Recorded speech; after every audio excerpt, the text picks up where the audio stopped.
Bismillahirrahmanirrahim. In our previous lectures, we were discussing about sampling, different techniques of sampling, and methods that are used for calculation of sampling and relevant techniques to sampling. Uh, in our today's lectures, we would try to study about hypothesis, testing of hypothesis, and the concepts that are related to the hypothesis and its testing. First of all, what is hypothesis? Generally, hypothesis is like a statement, an assumption that we make about something, and then what we do in the testing of hypothesis, we test the hypothesis whether it is correct or incorrect. Like we do make a hypothesis in our businesses, in marketing, and other relevant areas of our daily life. So let's suppose a business analyst asks a question like they make assumptions, they propose testable theories about the values of key parameters of the business operating environment. Uh, and then what we do testing of each of the assumptions against an observed data. Like let's suppose if a person is saying that when Pepsi Pakistan improves its quality, the demand of Pepsi product increases. This is this is a hypothesis. This is a statement. Now, what we would do in the testing of hypothesis, we would test the hypothesis against practical data. Let's suppose Pepsi Pakistan has improved its quality of its products in the month of July.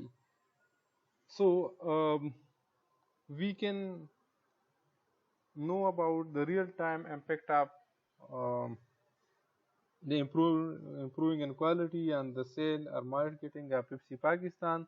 If we compare, let's suppose the market data, real data versus what we are stating, what we are assuming.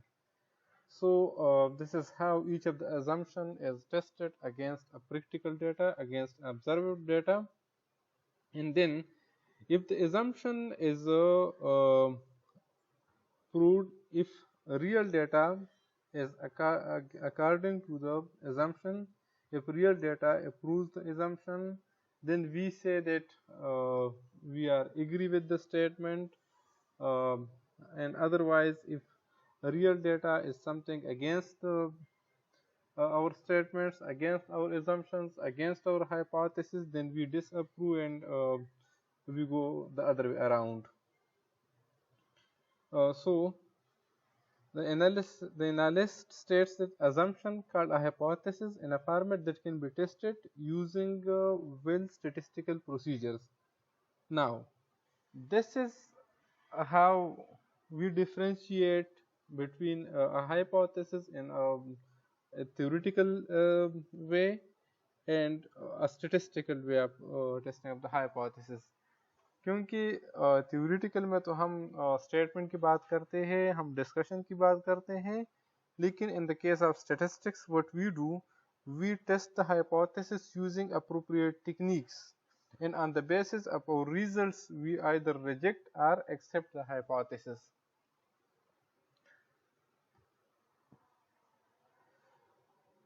So the hypothesis is compared with sample data to determine if the data are consistent. If your assumptions are consistent, are in line with the real data, then what we do, we accept the hypothesis, we accept the claim. And if the real data is against you are saying, against your hypothesis, then we are saying that the hypothesis is inconsistent with the data, or we say that against the data, against the reality, and we discard our hypothesis, or we do certain changes in our hypothesis, or we reject the null hypothesis. generally, let's suppose we are using this diagram to know about the testing of hypothesis, about making a hypothesis. Let's suppose in our very first step, we formulate a hypothesis, we make a statement. In the second phase, what we do, we collect or we gather the data about the hypothesis. In the third step, what we do, we find relevant or to the point or relevant, accurate statistic tools that are used to test the hypothesis. These are the tools that are applied in the data to check the hypothesis. And the fourth step, what we do, we make a decision that either the null hypothesis is accepted or rejected, or we can say that either our null hypothesis, our statement is true or false, and then we can revise your idea. We can revise our idea according to the data, according to the real-time data that we have gathered, and then get idea, and again what we do, we reformulate our hypothesis, we gather data, and so on and so forth. So this is a circle through which testing of hypothesis works in reality. Now, what are the steps that are involved in testing of hypothesis? So generally there are 4 or 5 steps that are used in the testing of hypothesis. In the very first step, what we do, we state the hypothesis to be tested. We make the statement that we want to be tested. In the second step, we specify the level of inconsistency with the data will lead to rejection of the hypothesis. This is called a decision rule, जिसको हम कहते हैं, हम क्या करते हैं, हम एक लेवल करते हैं, डिसाइड करते हैं, जिसके बेसिस पे what we do, we accept or reject null hypothesis. So this is generally called a decision rule. We will explain it a bit later. And the third step, we calculate the test statistics, and what we do, then we find the statistics, the p-value, t-value, and in the fourth step, what we do, we make a conclusion. Similarly, some people say that this can be divided in 5 steps, like testing the hypothesis, level of significance, statistic, the formula that is used, and fourth step, what we do, we make calculations, and in the fifth step, we draw the decision or we draw the conclusions. So let's explain these things one by one. Step first, state the hypothesis. We have to make a pair of mutually exclusive, collectively exhaustive statements about the world. What are the first? We should know about mutually exclusive events. Mutually exclusive are the two events that cannot occur at the same place at the same time. Let's suppose we are tossing a coin, then either we can get head or tail, but we cannot get head or tail at the same time. So they are mutually exclusive. Mutually exclusive are the events that cannot happen together. Similarly, there are mutually exhaustive events. Mutually exhaustive events or statements are the events that cannot occur together, but one of the event will must occur. Let's suppose the occurrence of tail and head in the case of a coin, they are mutually exclusive, but they are mutually exhaustive, because if we toss a coin, either we will get a head or tail, but at least one of them must occur. So in the testing of hypothesis, we make two statements about the world. So one of the statement or the other must be true, but do remember that both of the hypothesis, both of the statement cannot be true, because if both of them are true, then they will violate the condition of mutually exclusive and exhaustive events. So the statement that we propose and we want to check, that is called null hypothesis. That is our basic statement. And then we have alternate hypothesis. Let's suppose we are saying that improved quality of Pepsi leads to higher sale for Pepsi Pakistan.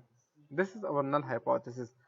Now the alternate hypothesis for that is the improved quality of Pepsi Pakistan does not lead to increase in sale or increase in marketing, increase of marketable items of Pepsi Pakistan.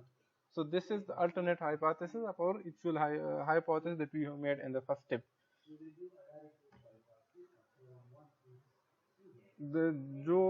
These two statements are hypotheses because the truth is unknown.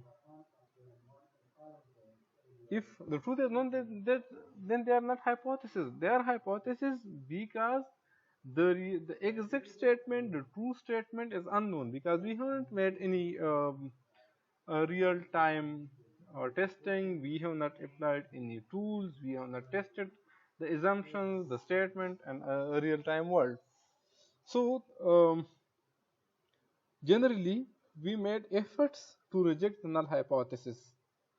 And the other thing about null hypothesis is that it should be precise, so that it would be tested against empirical evidence from a sample. क्योंकि हमारा अगर जो null hypothesis है, हमारा जो basic statement है, it should be like something very precise, so that we can test it against the real-time data, against available data. Now, if the null hypothesis happens to be an established theory, this is something that is already established. Generally, we may not be in a position to expect it to reject. But again, we try anyway, like in most of the researches, like we say that generally economic theory says that if your income increases, consumption would increase. Now, if someone, this is a fact based on economics data, this is a fact based on economic theory, but if someone wants to check it, he can do it for a specific population, for a specific area, for a specific era. We can do that, and we can see what happens, but generally we cannot reject or disapprove established theories, established facts.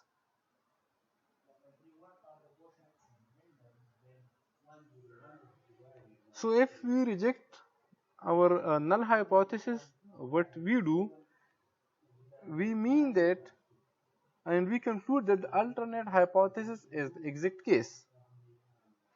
We mean that alternate hypothesis, the alternate statement is true. Let's suppose I am again going towards our previous example, that improved quality increases the sale of Pepsi Pakistan. This is my null hypothesis. And my alternate hypothesis is the improved quality does not increase the sale of products for Pepsi Pakistan.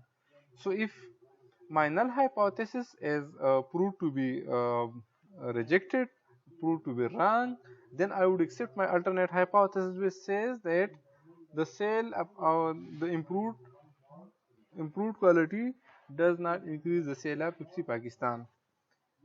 So generally, the null hypothesis tells us about the status quo, which is just the current state of affairs. And alternate hypothesis, sometimes it is called alternative, because action may be and would be required if we reject the null hypothesis in favor of our alternate hypothesis, because if our alternate hypothesis is accepted, we have to act according to our alternate hypothesis. जो कंपनियां, मुख्तलिफ कंपनियां होती है और product market में लेके आती है, तो जब उसको रियल डेटा के मुताबिक अपने स्टेटमेंट को चेक करते, then what they do, they have to change their modules, their way of doing things according to their alternate hypothesis, according to their real ground reality. Uh, let's suppose we are taking an example from a criminal trial, from a judicial trial, and let's suppose um there is a person who is presented before the judiciary, before the law, and the statement about the person is that the defendant is innocent. Let's suppose there is a person whose name is, let's suppose, A, and A is presented before the judge by the attorney, by the government. So the liar, or we can say uh,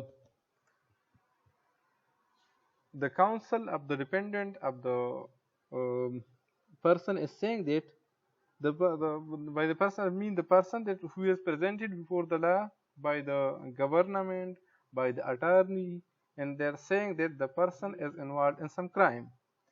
So the null hypothesis is the defendant is innocent. जो वकील है उस मुजरिम का वो कह रहा है कि जो मेरा मुवक्किल है वो क्या है, वो innocent है, and the attorney of the government is saying that the defendant is guilty, the person is guilty. So our legal system assumes a defendant is innocent unless the evidence gathered by the prosecutor is sufficient to reject this assumption. And this is a very basic reality.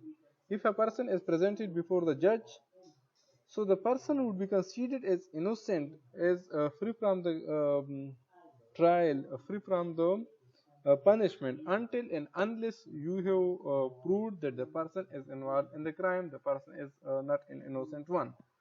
So this is a practical example of testing of hypothesis. Similarly, we can make similar hypothesis about other real world example. Let's suppose I am saying that modern technology has increased agriculture productivity in Malacan division. So this is my, let's suppose, null hypothesis, which says that the modern technology has increased agriculture productivity in Malacan division. So, and alternate hypothesis is modern technology has not increased agriculture productivity in Malacan division. So now the government or someone other wants to check that whether the modern technology is efficient or it really contributes toward the a growth of production, increase in production or not. So they would gather or collect real-time ground data, and then they would use appropriate statistical tools to test the data. And if the alternate hypothesis is accepted, which means that modern technology has a positive significant effect on agriculture productivity, and if the null hypothesis is accepted, it would mean that let me again make my hypothesis that the null hypothesis is modern technology does not improve agriculture productivity, and alternate hypothesis is modern technology increase agriculture productivity in Malacan division. So if the null hypothesis is accepted, it would mean that modern technology does not contribute towards increase in agriculture productivity. If the alternate is accepted, it would mean that the modern technology is contributing towards increase in agriculture productivity. So these are the examples. We can use other examples as well that are present in the book of Sher Muhammad Choudhury and other basic books, other good books of basic statistic courses.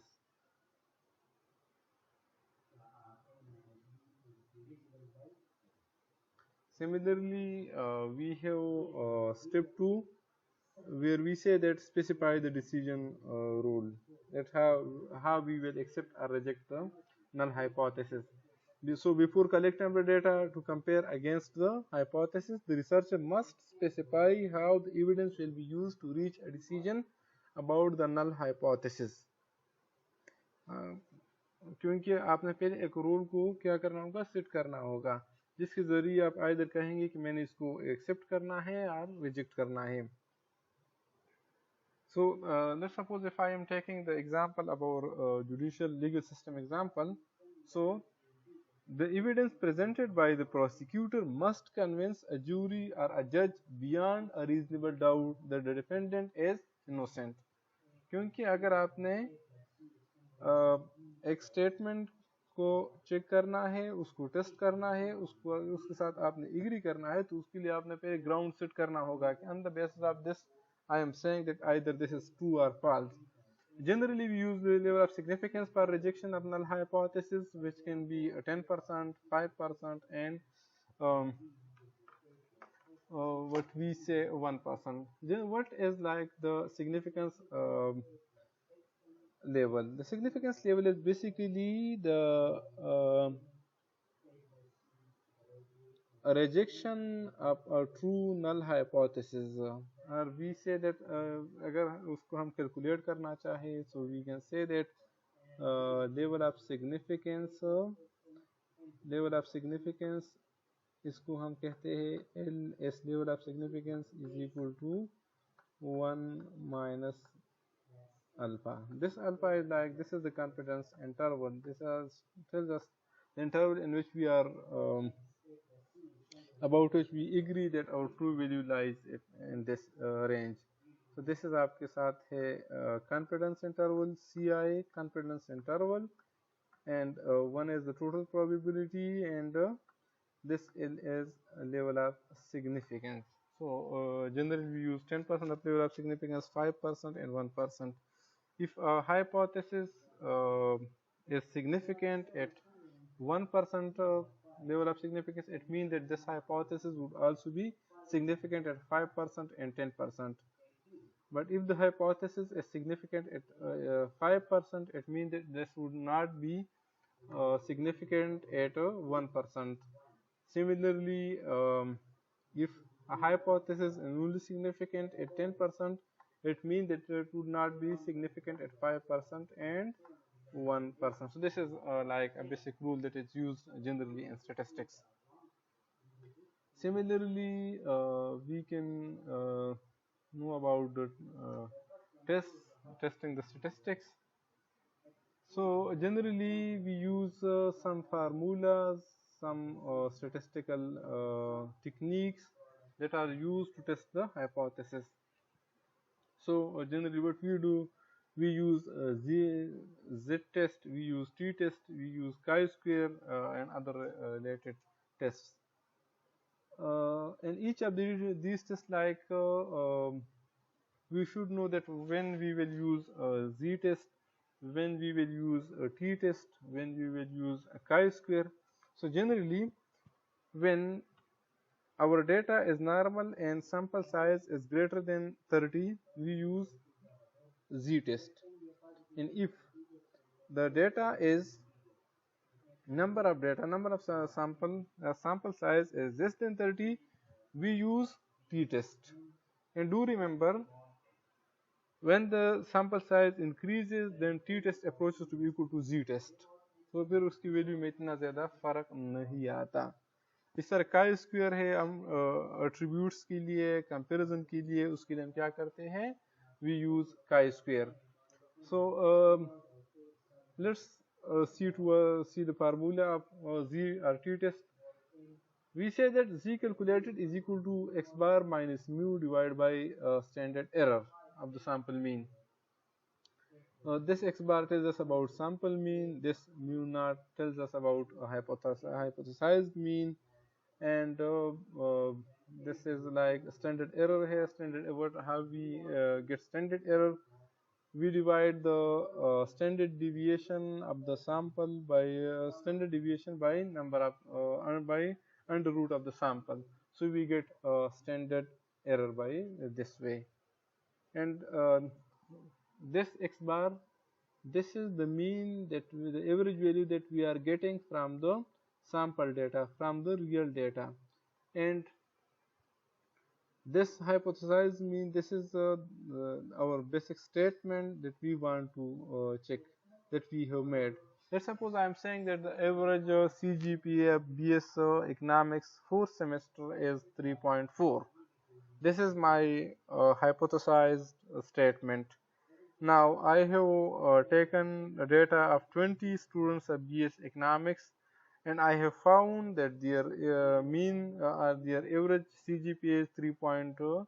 So what I would do is 3.2 minus 3.4, and then let's suppose I am saying that the standard deviation is 3.5. So I would divide 3.5, and the number of sample 3.5 would be divided by the under root of the 20. So we can get about the z calculated value. And then in the fourth step, what we do, we compare the calculated value with the tabulated value. क्योंकि हमारे साथ we have z table, we have t table.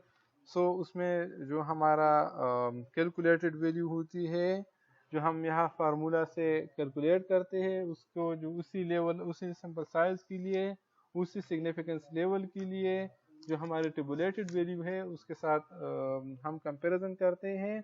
So generally we compare the calculated value with the value that we are obtaining from the table, and if the calculated value is greater than the tabulated value, we say that the null hypothesis is rejected. And if we say that the z calculated value is less than z tabulated value, if we say that z calculated value is less than z tabulated value, we accept the null hypothesis and reject the alternate hypothesis. And then what we do, we draw a conclusion, and for this we also make, let's suppose, a critical region हम बना लेते हैं. This is let's suppose a distribution curve है, जिसका let's suppose मैं इसको normal कह रहा हूँ कि this is a normal distribution curve. Let's suppose 5% पे मैं कर रहा हूँ 0.05 यहाँ पे. Let's suppose ये हमारे साथ क्या है, this is a rejection region or rejection region, and this is our also a rejection region, because let's suppose if I am talking about a two-tail hypothesis, two-tail testing. So this is again a rejection region, rejection area. And now this place from here to here, and then this whole area is acceptance region. We call it AR, acceptance region or acceptance area. And then what we do, we make a conclusion that if, let's suppose, if we say that our basic hypothesis is the improved quality is increasing the number of sales per Pepsi, and alternate hypothesis is the improved technology does not increase the sale per Pepsi Pakistan. So let's suppose if our null hypothesis is accepted, so we would conclude about our alternate hypothesis, and this is the last step in our testing of hypothesis. So some people solve the testing of hypothesis in 4 steps. Some people are going towards 5th and 6th steps. So basically the steps are these, the methods are these, the techniques are these. But some people divide them into 5 steps, some people into 4, some into 6, even 7 steps.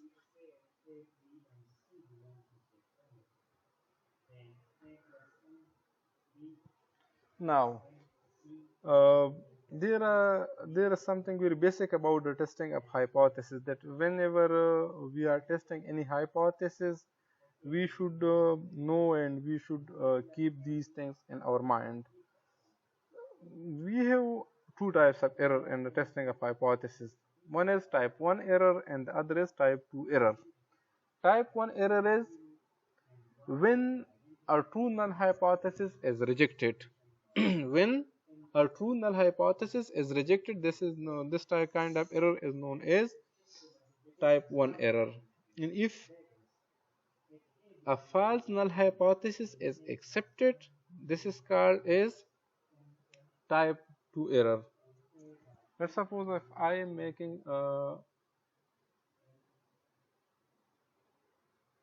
let's suppose if I am going towards a table that is present in the book.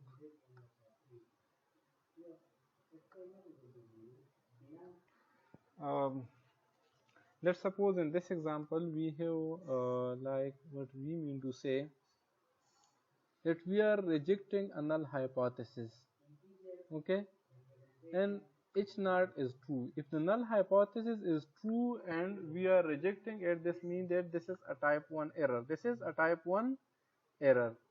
And if we reject a null hypothesis which is false, it's not as false, and we reject it, this is a correct decision. Similarly,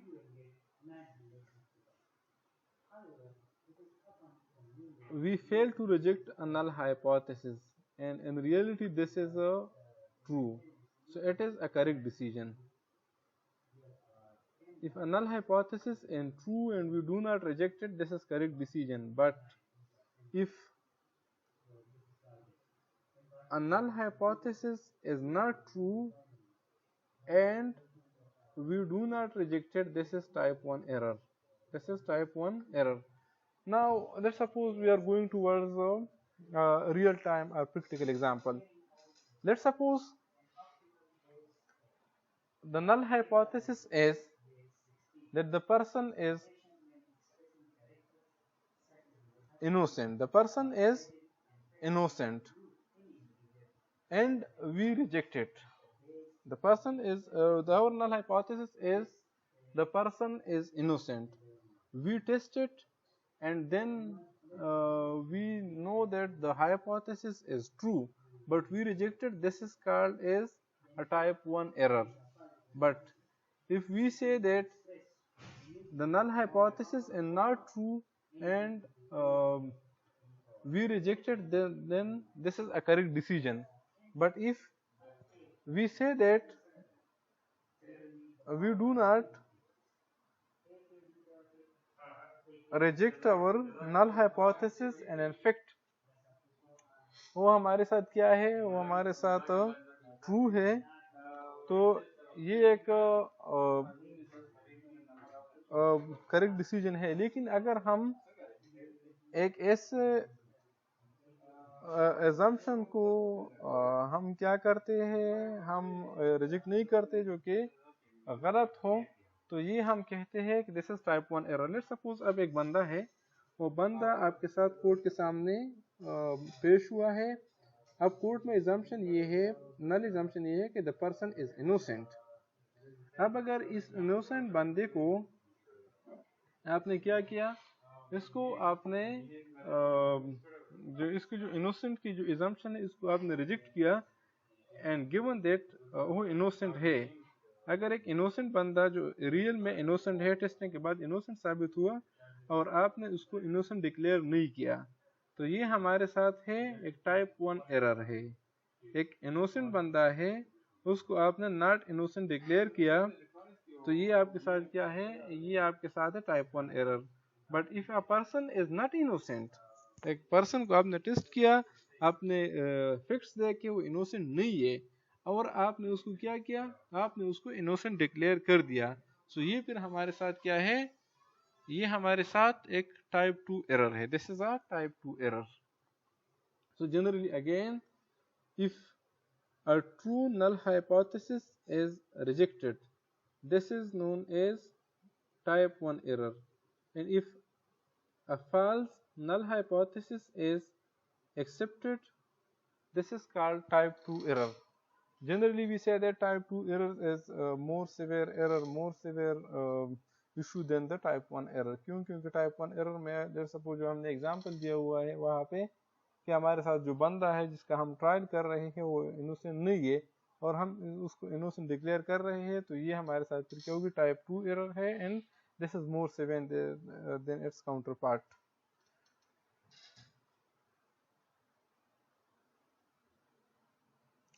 then we have one tail and two tail tests.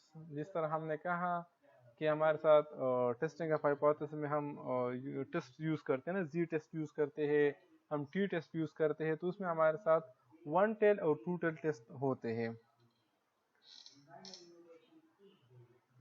So for a mean, the null hypothesis is not states the value of जो हमारे साथ assume value है, जो हमारे साथ assumption है, hypothesis that we will try to reject. So there are three possible alternative hypotheses. अब let's suppose h naught हमारे साथ है, h naught हमारा है, let's suppose null hypothesis हमारा h naught है कि डेट लेफ्ट टेल टेस्ट की मैं बात कर रहा हूँ, क्योंकि हमारे साथ टेस्ट लेफ्ट टेल हो सकते हैं, टू टेल हो सकते हैं, राइट टेल हो सकते हैं, या जनरली हम कहते हैं कि one tail test and two tail test. अब वन टेल टेस्ट में क्या होता है, लेट्स सपोज मैं कह रहा हूँ कि the mean value is, let's suppose if I am saying the mean value is not equal to, let's suppose if I am saying that the mean value is 25, the mean value is 25, ये मेरे साथ है null hypothesis. null hypothesis क्या है, the mean value is 25, and I am saying that alternate hypothesis is the mean value is not 25. So this is a true test. Why? Because now the mean value can be greater or lesser than 25. So this is a true test. But if I am saying that, let's suppose the null hypothesis is 25, and alternate hypothesis is mean value is greater than 25. So this is a one tail test. Why? Because now I would be interested and I would study the area which is greater than 25 का, और उसमें हम क्या करेंगे, right side पे मैं check करूंगा. Similarly, if let's suppose if I am saying that the null hypothesis is the mean is 25 and my alternate hypothesis is the mean value is less than 25, so this is a left tail, we say the negative side tail test. So let's suppose in term of hypothesis I mean to say that h naught, which is my null hypothesis, so h naught tells me that जो हमारा sample कि जो हमारे sample से हम mean मालूम करते हैं, the mean that we are getting from the sample is greater or equal to the population mean, are greater or equal to our hypothesized mean. The alternate hypothesis is the mean of the sample is strictly less than the hypothesized mean. This is a left tail test. In case of two tail test, we are saying that sample mean is equal to hypothesized mean, versus जो हमारा alternate hypothesis है, it tells us that the sample mean is not equal to hypothesized mean.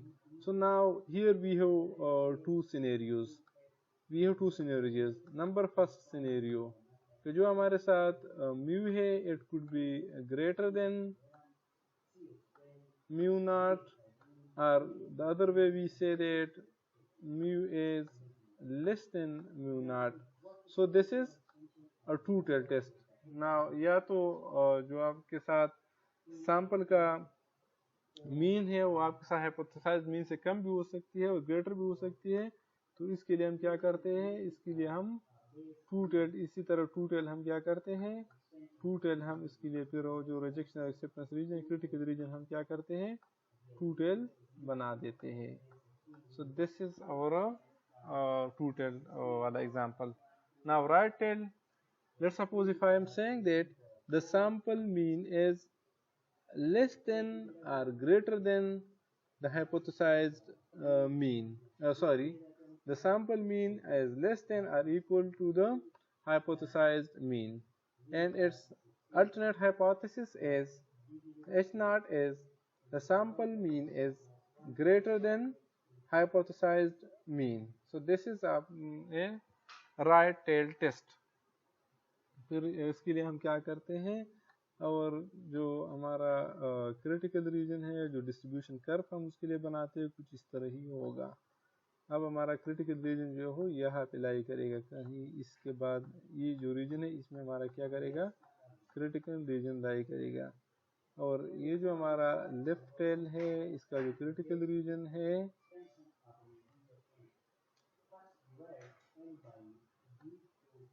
वो यहाँ से कुछ इस तरह होगा। तो ये फिर हमारे साथ क्या होगा, ये क्रिटिकल रीजन होगी, ये क्या, this is a critical reason.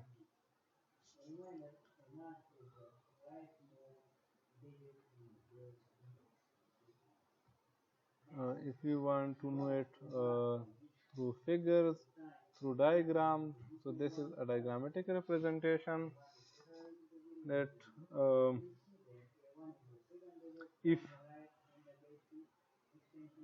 our calculated value lies in this region, let's suppose यहाँ से लेके यहाँ तक इस सारे रीजन में अगर हमारा कैलकुलेटेड वैल्यू लाई कर रही है, so this is what we say, this is